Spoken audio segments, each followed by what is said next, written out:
আমার নাম লাভলি, আমি ১৭ বছর বয়সী। আপনি আমার বয়স এবং নাম থেকে অনুমান করতে পারেন যে আমি দেখতে কেমন হতে পারি। আমি একটি ছোট শহরে থাকি। আমার বাড়ি বড় নয়, কিন্তু আমার জন্য এটি পৃথিবীর সবচেয়ে সুন্দর কোণ। মা, বাবা এবং আমার ছোট ভাই আদিত্য, শুধু আমাদের ছোট্ট পরিবার। শহরের গলিতে সবাই একে অপরকে চেনে, কিন্তু একটি বাড়ি সবসময় অদ্ভুত ছিল, শেখর কাকার বাড়ি। শেখর কাকার সম্পর্কে কেউ বেশি কিছু জানে না। তিনি প্রায় ৫০ বছর বয়সী, কিন্তু তার চোখে একটি অদ্ভুত খালি ভাব দেখা যায়, যেন কোনো অসম্পূর্ণ গল্প যা শোনার কেউ নেই। তিনি বেশিরভাগ সময় তার বাড়িতেই থাকেন, এবং যখন বাইরে আসেন, শুধুমাত্র সবজি কিনতে বা কোনো জরুরি কাজে। কিন্তু আমার তার সাথে প্রথম দেখা খুবই অদ্ভুত এবং ভয়ানক ছিল। সেই সন্ধ্যার সময় ছিল। সূর্য ধীরে ধীরে অস্ত যাচ্ছিল এবং হালকা শীতলতা বাতাসে মিশে যাচ্ছিল। আমি আমার বই নিয়ে ছাদে বসেছিলাম, যখন হঠাৎ আমার নজর পড়ল শেখর কাকার বাড়ির ছাদে। তিনি সেখানে একা বসেছিলেন, আকাশের দিকে তাকিয়ে। তার চোখে এমন কিছু ছিল যা আমাকে অস্থির করে দিল। আমি তাকে একদৃষ্টে তাকিয়ে থাকলাম, এবং ঠিক তখনই তিনি হঠাৎ আমার দিকে তাকালেন। আমি মনে করলাম যেন আমি কোনো চুরিতে ধরা পড়েছি। আমি দ্রুত দৃষ্টি সরিয়ে নিলাম এবং বইয়ে মনোনিবেশ করার চেষ্টা করলাম। কিন্তু তখন একটি অদ্ভুত আওয়াজ শুনলাম, কারো কান্নার হালকা শব্দ। আমি আবার তার ছাদের দিকে তাকালাম, কিন্তু এবার তিনি সেখানে ছিলেন না। আমি ভাবলাম যে এটি হয়তো আমার ভুল ছিল, কিন্তু ঠিক তখনই আমার কানে একটি মৃদু আওয়াজ ভেসে এল, বাঁচাও। আমার হৃদয় দ্রুত স্পন্দিত হতে লাগল। সেই আওয়াজ কোথা থেকে এসেছিল? শেখর কাকার বাড়ি থেকে, নাকি আমার মস্তিষ্কের কোনো বিভ্রম? সেই আওয়াজ এখন আমার মনে গুঞ্জরিত হচ্ছিল। আমি ছাদে দাঁড়িয়েছিলাম, যেন আমার পা সেখানে আটকে গেছে। বাতাসে একটি অদ্ভুত শীতলতা ছিল, কিন্তু আমার ভেতরে কিছু অন্য বলছিল, একটি অস্থিরতা, একটি অজানা হুলস্থুল। আমি আমার বাড়ির দরজা থেকে উকি দিয়ে শেখর কাকার বাড়ির দিকে তাকালাম। সবকিছু স্বাভাবিক মনে হচ্ছিল। তাহলে সেই আওয়াজ কার ছিল? আমি ভাবছিলাম, ঠিক তখনই আমার ফোন বেজে উঠল। দেখলাম, অনিরুদ্ধের কল। আমার ক্লাসের সেরা বন্ধু, এবং সম্ভবত তার চেয়েও কিছু বেশি। কি করছো? তার কণ্ঠে সেই পুরনো দুষ্টুমি ছিল। কিছু না, শুধু বই পড়ছি, আমি মিথ্যা বললাম। ও, তাহলে এখন বইও ভয় দেখাচ্ছে, সে হেসে বলল।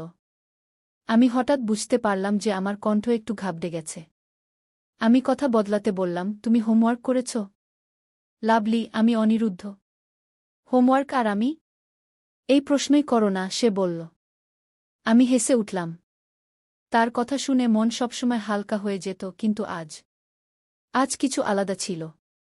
ফোন রেখে দেওয়ার পর আমার মন আবার শেখর কাকার বাড়ির দিকে চলে গেল। আমি নিজেকে বোঝানোর চেষ্টা করলাম যে হয়তো আমি কিছু ভুল শুনেছি, কিন্তু হৃদয় বলছিল যে কিছু একটা আছে যা চোখের আড়ালে আছে। রাত হয়ে গিয়েছিল। আমি বারান্দায় দাঁড়িয়েছিলাম যখন হালকা বৃষ্টি শুরু হল। ঠান্ডা বাতাস আমার মুখ স্পর্শ করে গেল, এবং অদ্ভুত ব্যাপার ছিল যে সামনে শেখর কাকাও তার জানালা থেকে বাইরে তাকিয়েছিলেন, ঠিক আমার দিকে।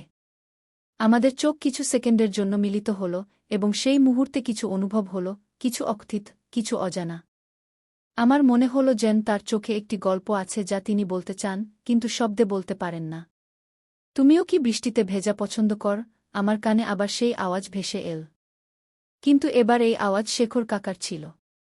আমি চমকে গেলাম। তিনি এর আগে কখনো আমার সাথে কথা বলেননি। আমি বুঝতে পারলাম না কি উত্তর দেব। হালকা করে হেসে বললাম, মাঝে মাঝে, যখন মন ভেসে যায়। তিনি কিছু বললেন না, শুধু হালকা হাসলেন এবং ভিতরে চলে গেলেন। কিন্তু আমার হৃদয়ে সেই সাক্ষাৎ একটি হুলস্থুল রেখে গেল। এটি প্রথমবার ছিল যখন আমি তার চোখে কিছু পড়ার চেষ্টা করেছিলাম, এবং সম্ভবত প্রথমবার এমন অনুভব করেছিলাম যে আমার জীবন কোনো মোড়ে আসতে চলেছে, যার সম্পর্কে আমার নিজেরই কোনো ধারণা ছিল না। বৃষ্টি তীব্র হয়ে উঠেছিল। বাতাসে শীতলতা আমার গাল স্পর্শ করছিল, কিন্তু আমি সেখানেই দাঁড়িয়েছিলাম যেখানে শেখর কাকা আমাকে প্রথম কথা বলেছিলেন। তুমিও কি বৃষ্টিতে ভেজা পছন্দ কর? তার শব্দ এখনও আমার মনে গুঞ্জরিত হচ্ছিল। তার চোখে একটি অদ্ভুত আকর্ষণ ছিল, গভীর বিষণ্ণতা, কিন্তু অনেক কিছু বলার। আমি কখনো ভাবিনি যে তিনি আমার সাথে কথা বলবেন, এবং তা এমনভাবে। আমার হৃদয় দ্রুত স্পন্দিত হচ্ছিল। আমি ঘরে ফিরে এলাম, কিন্তু মন এখনও সেখানে আটকে ছিল। শেখর কাকা, এই নামের সাথেই মনে একটি অদ্ভুত হুলস্থুল শুরু হল। তিনি কে? কেন এত চুপচাপ থাকেন? এবং আজ হঠাৎ তিনি আমাকে এটি কেন জিজ্ঞাসা করলেন? সারারাত আমার ঘুম আসেনি। বৃষ্টির ফোঁটা জানালা আঘাত করছিল এবং আমি শুধু পাশ ফিরছিলাম। আমি নিজেকে মিথ্যা সান্ত্বনা দিলাম যে এটি ছিল একটি সাধারণ কথোপকথন, কিন্তু সত্যি কথা হল তাদের কথাগুলো আমার ভেতরে কিছু জাগিয়ে দিয়েছিল। এভাবেই ভাবতে ভাবতে কখন যে আমার চোখে ঘুম এসে গেল তা টেরই পেলাম না। সকাল থেকেই বৃষ্টি থেমে গিয়েছিল। আমি যেমন প্রতিদিন ছাদে আসি, আজও এলাম। কিন্তু আজ আমার চোখ যেন নিজে থেকেই খুলে গেল। দরজা খুলে শেখর কাকা বাইরে এলেন। তিনি হালকা নীল রঙের শার্ট পরেছিলেন, চুল কিছুটা এলোমেলো ছিল, আর মুখে হালকা দাড়ি। জানি না কেন, কিন্তু সেই মুহূর্তে তিনি যেন কোনো চলচ্চিত্রের নায়কের চেয়ে কম ছিলেন না। আমি নিজেই নিজের উপর হেসে ফেললাম। আমি কি ভাবছি? তিনি তো আমার চেয়ে বয়সে অনেক বড়। কিন্তু এই চিন্তা থেকে নিজেকে সরিয়েও নিতে পারছিলাম না। হঠাৎ তিনি আমার দিকে তাকালেন। এবার আমি চোখ ফেরাতে পারলাম না। তিনি কয়েক সেকেন্ড ধরে আমাকে দেখলেন, তারপর হালকা করে হাসলেন। আমি ঘাবড়ে গিয়ে ভেতরে চলে গেলাম, কিন্তু মন এখনও সেখানেই ছিল, তার চোখের গভীরে কোথাও ডুবে গিয়ে। আজ আমাদের গলিতে কারও বিয়ে ছিল। সবাই রঙিন পোশাকে ঘুরছিল, কিন্তু আমার নজর শুধু একজনের দিকেই, শেখর কাকার দিকে। আজ প্রথমবার আমি তাকে এত সুন্দর করে সাজতে দেখলাম। তিনি সাদা কুর্তা পায়জামা পরেছিলেন, আর সত্যিই তিনি আলাদা লাগছিলেন। আমি নিজের উপর আবার হেসে ফেললাম। আমি তার সম্পর্কে এত ভাবছি কেন? নিজেকে বোঝানোর চেষ্টা করলাম, কিন্তু তবু বারবার চোখ যেন তার দিকেই চলে যাচ্ছিল। আর তখনই সেই মুহূর্ত এল। তিনি আমার দিকে এগিয়ে এলেন। তুমি এখানে একা দাঁড়িয়ে আছো কেন? তার কণ্ঠে সেই একই প্রশান্তি ছিল যা আমি আগেও অনুভব করেছিলাম। কিছু না, আমি চোখ নামিয়ে নিলাম। তিনি হাসলেন, লোকেরা খুশি, গান বাজছে, আর তুমি এক কোণে চুপচাপ দাঁড়িয়ে আছ। নাচ পছন্দ না? আমি হালকা করে হেসে মাথা নাড়লাম। পছন্দ, কিন্তু আমি কারো সাথে নাচ করি না। কি? তিনি পকেট থেকে হাত বের করে আমার দিকে বাড়িয়ে দিলেন। তাহলে আজ আমার সাথে করবে? আমার বুক ধড়াস করে উঠল। চারপাশে সবাই ছিল, কেউ দেখে ফেলতে পারত। কিন্তু সেই মুহূর্তে আমার দুনিয়ায় শুধু দুজন মানুষ ছিল, আমি আর শেখর কাকা। আমি তার চোখের দিকে তাকালাম। তিনি প্রথমবার এত কাছাকাছি। আমি কি সত্যিই তার সাথে নাচ করব? নিজেকে জিজ্ঞেস করলাম। তার চোখে এক অদ্ভুত প্রশান্তি ছিল, যেন সবকিছু থেমে গেছে। আমি তার দিকে তাকালাম, তার মুখে হালকা হাসি, কিন্তু চোখে এমন কিছু ছিল যা আমার হৃদয়কে জোরে ধাক্কা দিচ্ছিল। শেখর কাকা তার হাত আমার দিকে বাড়ালেন, যেন আমার উত্তরই শুধু তিনি চাইছেন। আমি হালকা করে ঠোঁট কামড়ালাম। আমার আঙুল কাঁপছিল, তবুও আমার মন এক অজানা অনুভূতিতে ভাসতে রাজি ছিল। লাভলি, পিছন থেকে মায়ের কণ্ঠ শুনে আমি যেন কোনো স্বপ্ন থেকে জেগে উঠলাম। তাড়াতাড়ি চোখ নামিয়ে নিলাম আর কিছু না বলে আমার দোপাট্টা ঠিক করতে লাগলাম। হ্যাঁ মা, এখানে কি করছ? চলো, অতিথিরা এসেছে। আমি আস্তে করে চোখ তুললাম। শেখর কাকা তখনও সেখানেই দাঁড়িয়েছিলেন, কিন্তু তার হাসি যেন একটু গভীর হয়ে গিয়েছিল। যেন আমার উত্তরই তার দরকার নেই, যেন তিনি আগে থেকেই জানেন আমি তার সম্পর্কে কি ভাবছি। আমি নিজেই বুঝতে পারছিলাম না কি অনুভব করছি। কিছু না বলে মায়ের সাথে বাড়ি চলে গেলাম, কিন্তু আমার বুকের ধড়ফটানি আগের মতোই তীব্র ছিল। বাড়ি ফিরে বিছানায় শুয়ে পড়লাম, কিন্তু ঘুম চোখ থেকে ক্রোশ দূরে। সেই মুহূর্ত বারবার আমার মনে ঘুরছিল। যদি মা ডাকতেন না, তাহলে কি আমি সত্যিই শেখর কাকার হাত ধরে ফেলতাম? এই প্রশ্ন যেন আমার মনের মধ্যে গুঞ্জন করতে থাকল। জানালা দিয়ে বাইরে তাকালে তার বালকনির আলো জ্বলছিল। মন চাইল ছাদে গিয়ে দেখি তিনিও কি আমার কথা ভাবছেন, কিন্তু নিজেকে থামিয়ে দিলাম। না লাভলি, তুমি একই ভাবছ, কিন্তু মন মানতে রাজি ছিল না। পরের দিন সকালের হালকা রোদ পাড়ার ছাদে ছড়িয়ে পড়েছিল। আমি কাপড় শুকানোর অজুহাতে ছাদে এসেছিলাম, কিন্তু আমার চোখ যেন কাউকে খুঁজছিল।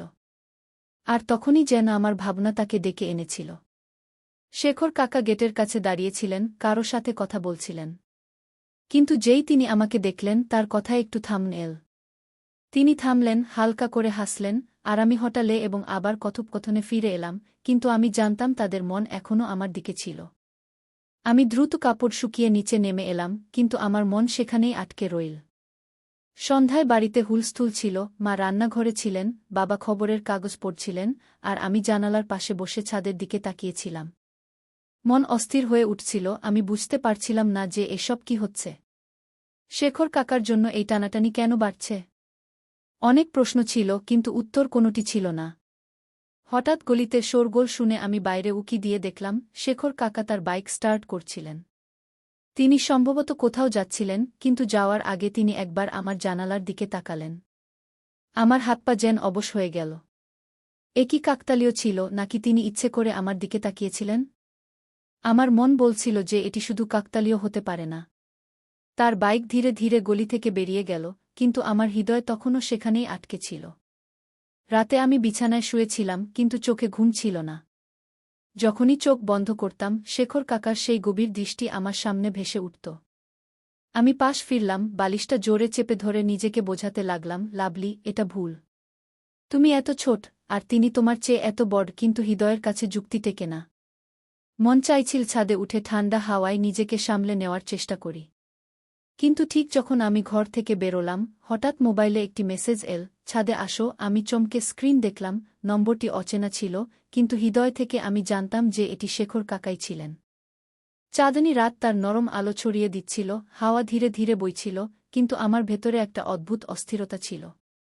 হৃদয় বারবার বলছিল ছাদে যেতে, কিন্তু মস্তিষ্ক মানা করছিল। আমি নিজেকে বোঝানোর অনেক চেষ্টা করলাম, কিন্তু আমার পা যেন নিজে থেকেই এগিয়ে চল। আমি এখনও কিছু ভাবতেই পারিনি, তিনি হালকা হাসি দিয়ে সেই কাগজের টুকরোটা আমার ছাদে ছুড়ে দিলেন। আমার হৃদয় জোরে ধড়ফড় করে উঠল। এক মুহূর্তের জন্য মনে হল যেন পুরো পৃথিবী থেমে গেছে। আমি ঘাবড়ে এদিক ওদিক তাকাতে লাগলাম, কেউ দেখছে কিনা। তারপর ধীরে ধীরে এগিয়ে গিয়ে কাঁপতে কাঁপতে হাতে কাগজটা তুলে নিলাম। কাগজে লেখা ছিল, কাল রাতে দেখা হবে। আমার হাতে চিঠি ছিল, কিন্তু পায়ের নিচ থেকে যেন মাটি সরে গেল। হৃদয়ের ধড়ফড়ানি এত বেড়ে গেল যে মনে হলো কেউ কাছে এলে শুনে ফেলবে। আমি চিঠিটা মুঠো চেপে ধরে ছাদের কিনারা থেকে নিচে তাকালাম, কেউ ছিল না। তারপর আবার তার দিকে তাকালাম, তিনি তখনও সেখানেই দাঁড়িয়েছিলেন, আমাকে দেখছিলেন। একটা অদ্ভুত শান্তি নিয়ে তার চোখে এমন কিছু ছিল যে আমি দৃষ্টি সরাতে পারছিলাম না। আমার হৃদয় দ্রুত স্পন্দিত হচ্ছিল, এই অনুভূতি কি ছিল আমি নিজেই বুঝতে পারছিলাম না। আমি তাড়াতাড়ি চিঠিটা দোপাট্টার কোণায় লুকিয়ে ফেললাম এবং আস্তে পায়ে ঘরে চলে এলাম। ঘরটা যেমন ছিল, দেয়ালগুলো যেমন ছিল, কিন্তু আমার ভেতরে কিছু বদলে গেছে। আমি চিঠিটা টেবিলে রেখে আয়নায় নিজেকে দেখতে লাগলাম। আমি কি করব? যাব কি যাব না? যদি কেউ দেখে ফেলে?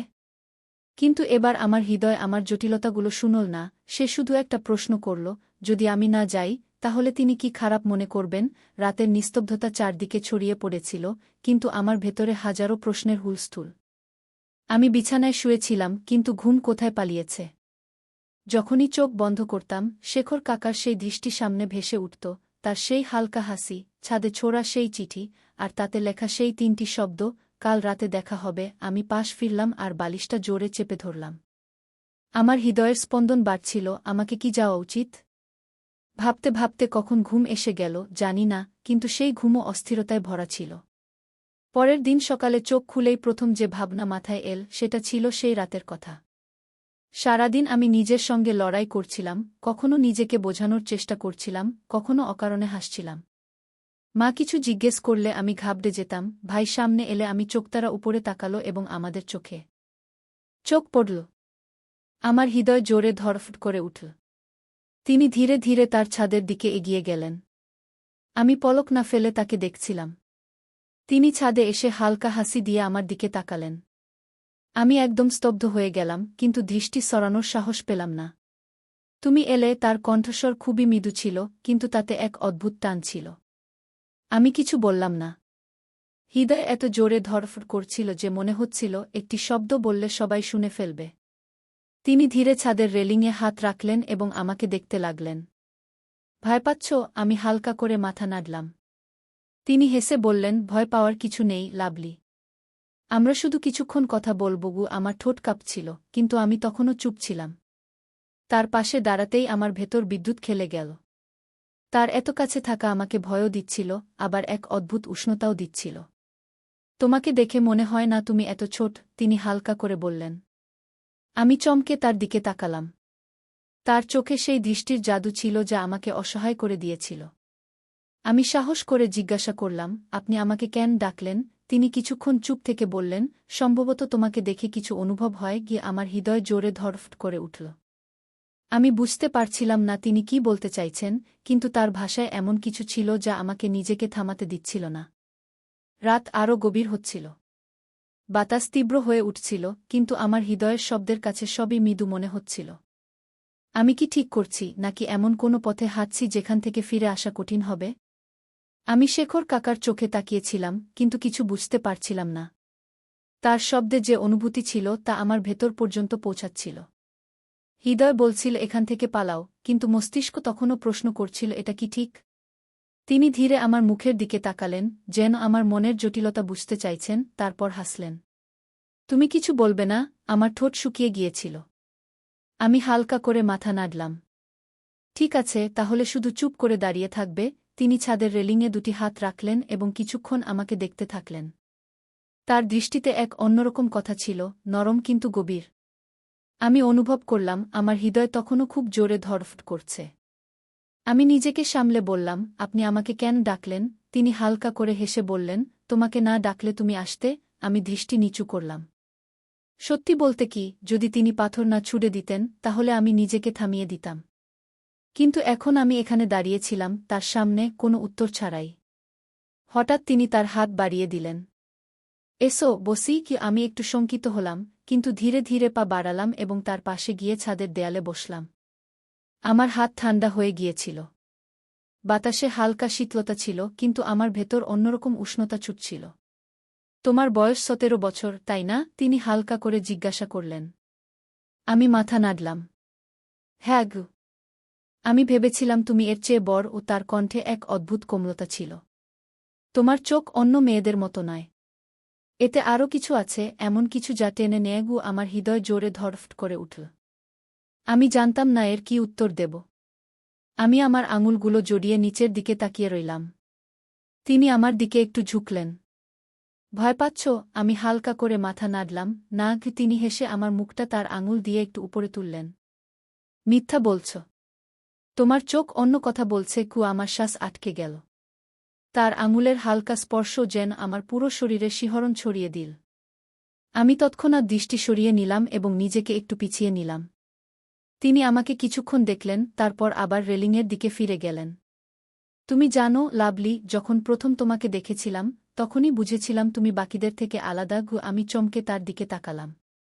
কিভাবে? তিনি এক গভীর শ্বাস নিলেন। তোমার চোখে প্রশ্ন থাকে, অন্য মেয়েদের মতো শুধু স্বপ্ন নয়। আর এটাই আমাকে ভালো লেগেছে। আমার হৃদয় দ্রুত স্পন্দিত হতে লাগল। আমি জানতাম না এর মানে কি, কিন্তু তার শব্দগুলো আমার ভেতর এক অদ্ভুত অনুভূতি ছড়িয়ে দিয়েছিল। রাত আরও গভীর হয়ে গিয়েছিল। দূর কোথাও কুকুরের ঘেউ ঘেউ শব্দ আসছিল।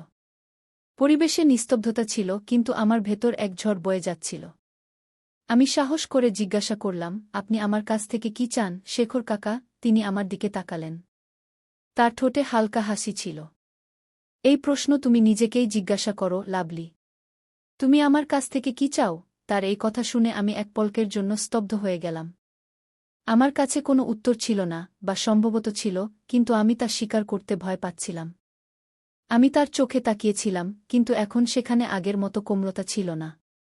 এখন সেখানে অন্য কিছু ছিল, এমন কিছু যা আমার ভেতর অস্থিরতা তৈরি করছিল। শেখর কাকা, তুমি যে প্রশ্ন আমাকে করেছিলে, তুমি আমার কাছ থেকে কি চাও, তার উত্তর আমার কাছে ছিল না। অথবা ছিল, কিন্তু আমি তা নিজের কাছ থেকেও লুকিয়ে রেখেছিলাম। আমি আমার দৃষ্টি নিচু করে নিলাম। হৃদয়ের ধড়ফড়ানি যেন পুরো পরিবেশে গুঞ্জরিত হচ্ছিল। শেখর কাকা কিছুক্ষণ চুপ থাকলেন, তারপর একটি গভীর শ্বাস নিয়ে বললেন, সম্ভবত আমাদের এখন চলে যাওয়া উচিত। অনেক দেরি হয়ে গেছে। আমি মাথা নাড়লাম, কিন্তু পা যেন জমে গিয়েছিল। যাওয়ার ইচ্ছাই হচ্ছিল না, কিন্তু আমি এখানে আর থাকতেও পারছিলাম না। আমি নিজেকে জোর করে উঠিয়ে নিলাম এবং রেলিংয়ের ওপারে তাকালাম। চাঁদ এখন মেঘে ঢেকে গিয়েছিল, যেন আমার উৎকণ্ঠা অনুভব করছে। শেখর কাকা আমার দিকে তাকালেন। লাভলি, যদি আমি বলি যে আমি তোমাকে পছন্দ করি? আমার শরীরে বিদ্যুৎ খেলে গেল। আমি তাকে দেখলাম, কিন্তু তার মুখে কোনো সংকোচ ছিল না। তিনি খুব স্বাভাবিক ছিলেন, যেন তিনি একটি সাধারণ কথা বলেছেন। আমি জোর করে হাসার চেষ্টা করলাম। আপনি মজাক করছেন না? তিনি মৃদুভাবে মাথা নাড়লেন। না, আমি যা অনুভব করি তাই বলছি। আমার মনে হলো যেন আমার শ্বাস বন্ধ হয়ে গেছে। এটি কি সত্যিই ঘটছে? আমি কি সঠিক শুনছি? শেখর কাকা তখনও আমাকে দেখছিলেন। তার মুখে গম্ভীরতা ছিল, কিন্তু কোনো জোরাজুরি নেই, কোনো চাপ নেই। আমি কিছু বলার জন্য ঠোঁট খুললাম, কিন্তু কণ্ঠ গলা আটকে গেল। তারপর জানি না কেন আমার চোখে জল চলে এল। সম্ভবত ভয়, সম্ভবত উৎকণ্ঠা। আমি তাড়াতাড়ি আমার হাত দিয়ে তা মুছে ফেললাম।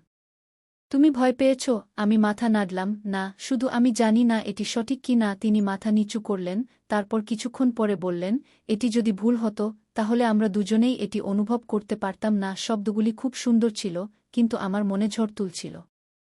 আমি তার থেকে দূরে সরে গিয়ে বললাম, সম্ভবত এখন আমাদের আর কখনো দেখা করা উচিত নয়। তার মুখে একটি মৃদু হাসি ফুটে উঠল। যদি তা হতো, তাহলে তুমি এখানে আসতেই না, লাভলি। আমার কিছুই মনে পড়ছিল না। আমি শুধু ঘুরে দাঁড়ালাম এবং দ্রুত পায়ে ছাদের সিঁড়ির দিকে এগিয়ে গেলাম। কিন্তু আমার হৃদয় সেখানেই রয়ে গেল, সেই ছাদে, শেখর কাকার সাথে। সেই রাতে ঘুম আসেনি। বালিশের পাশে রাখা সেই চিরকুটটি, যা তিনি ফেলে গিয়েছিলেন, বারবার চোখের সামনে ঘুরছিল। আমি কি সঠিক করেছি? আমি কি কিছু ভুল অনুভব করছিলাম? পরের সকালে যখন আমি ছাদে গেলাম, তখন দেখলাম শেখর কাকার ব্যালকনি খালি। তার ঘরের জানালাও বন্ধ ছিল। মনে হুলস্থুল শুরু হল, তিনি কোথায় গেছেন? সত্যিই কি এখন আর তার সাথে দেখা হবে না? পুরো দিন কেটে গেল, তারপর আরও একটি, কিন্তু তার কোনো খবর ছিল না। আমি এখন নিজের সাথে লড়াই করছিলাম। যদি আমার কিছুই যায় আসত না, তাহলে প্রতিটি শব্দে চমকে উঠছিলাম কেন? প্রতিরাতে ছাদে যাওয়ার ইচ্ছা হচ্ছিল কেন? তারপর তৃতীয় রাতে আমার দরজার নিচে একটি চিরকুট এসে পড়ল। হাত কাঁপতে কাঁপতে আমি তা তুললাম। লেখা ছিল, কখনো কখনো দূরত্বই সঠিক হয়, লাভলি। তুমি আমাকে মনে রাখবে, কিন্তু সম্ভবত এটি ভালো। হৃদয় দ্রুত স্পন্দিত হল। আমি দরজা খুললাম, কিন্তু বাইরে কেউ ছিল না। গলি নিস্তব্ধ ছিল, যেন কেউ সেখানে পা রাখেনি। শেখর কাকা এখন আমার জীবন থেকে চলে গিয়েছিলেন। আর আমি ঠিক সেখানেই ছিলাম, অসম্পূর্ণ, উৎকণ্ঠিত, কিন্তু এখন সম্ভবত সবকিছু শেষ হয়ে গিয়েছিল। তাই বন্ধুরা, গল্পটি পছন্দ হলে ভিডিওটি লাইক করুন এবং একটি সুন্দর কমেন্ট করে জানান।